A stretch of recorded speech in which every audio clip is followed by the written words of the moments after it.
Alytaus gido video peržiūros perkopė 1 milijoną. Alytaus gidas – populiariausias portalas Dzūkijoje. Tiek ašarų, vaikystės pasakų, mažos princesės nuostabių suknelių. Aš negaliu tiek žodžių. Stipriai suspausta mamos ranka ir gėlės sulig pirmokais. Tokie vaizdai užliejo Alytaus miesto gatves mokslo ir žinių dieną, kuri vėl sugrąžino moksleivius į klases. Duok man jėgų. Šiais metais Alytaus bendrojo lavinimo mokyklos skirtingų metų rengia rugsėjo 1 šventes. Pirmoji mokslo metus atidarė Likiškėlių pagrindinės mokyklos bendruomenė. Atėjusius į mokyklą nustebino vidinėme kieme parengtas skrydžiui oro balionas. Dar vasaros atostogų metu Alytaus moksleiviai galėjo dalyvauti viktorinoje, o geriausiai pasirodę laimėjo skrydį oro balionu. Nemunaičio Areivių klubas bendradarbiaudamas su Lietuvos Respublikos vyriausybė pagamino naują balioną, skirtą Lietuvos Respublikos atkūrimo 100-mečio renginiams. Ir mes pagalvojom, kad tai puikia akcija. Alytaus miesto mokiniai atsako į 100 klausimų apie Lietuvos Respubliką ir kyla rugsėjo 1 su 100-mečio balionu. Viskas pavyko puikiai, tai labai džiaugiuosi. Tikrai buvo labai daug mokinių, kurie atsakinėjo į klausimus, tačiau kadangi matėt balioną skraidina tik tai keletą mokinių, tai geriausiai atsakiusieji turėjo galimybę skristi.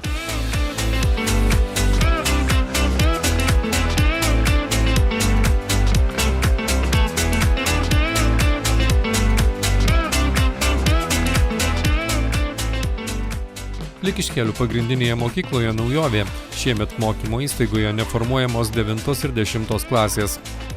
Alytuje jau keletą metų iš eilės bendras mokinių skaičius mažėja. Mūsų mokykloje mokinių skaičius taip pat šiek tiek sumažėjo, bet tam yra tam tikros priežastys. Mokykla truputėlį restruktūrizavosi. Buvom pagrindinė mokykla. Statusas tiesa ir dabar išlikęs Alytaus Likiškėlių pagrindinė mokykla, bet nuo šių metų mes jau dirbame kaip progimnazija. Tai yra neformuojam 9 ir 10 klasių. Turim nuo 1 iki 8 klasės. Tai tas sumažėjimas šiek tiek yra, bet žvelgiant statistiškai ir įvertinus kai kurias kitas galimybės, jeigu mums niekas nepakiškojos, mes prognozuojam mokinių augimą. Jotvingių gimnazijoje tik vyresniųjų klasių mokiniai. Rugsėjo 1 čia pasirodymą surengė grupė DOC.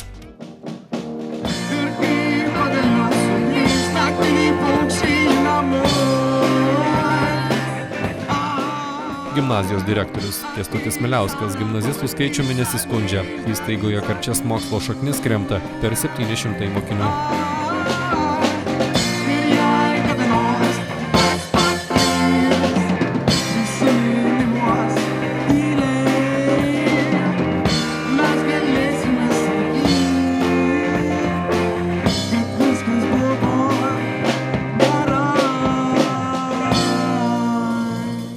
Norėtumėt palinkėti savo gimnazistams? Kad mus lydėtų gera nuotaika ir kad galėtume bent mintį pasakyti mūsų dienos kaip šventė. Šventė ir Vidzgirio pagrindinėje mokykloje. Jau greitai vartus atvers mokyklos bendruomenės stadionas. Stadionas bus atidarytas rugsėjo mėnesį, liko kai kurios detalės tame stadione patvarkyti, kadangi stadiono danga žolė šiek tiek po lietingos vasaros nesutvirtėjo, tai mes nenorime jos šiek tiek sugadinti. Šituo stadionu praktiškai gali naudoti visas Alytaus miestas, visa Alytaus miesto bendruomenė, bet labiausiai tai prie šio stadiono esančios mokyklos, o jų čia viso net 5. Ir tame tarpe artimiausi Vidzgirio mikrorajono gyventojai. Taigi stadionas bus atviras nuo ryto iki vakaro. Jis bus neužrakintas. Kaip, naktį bus gal užrakintas, nes reikia saugoti jo įdėtus čia didelius valstybės ir savivaldybės pinigų. Nors rugsėjo 1 gera nuotaika liejosi per kraštus, tačiau jau greitai mokinių laukia rimti darbai ir nauji iššūkiai. Alytaus gidas – populiariausias portalas Dzūkijoje.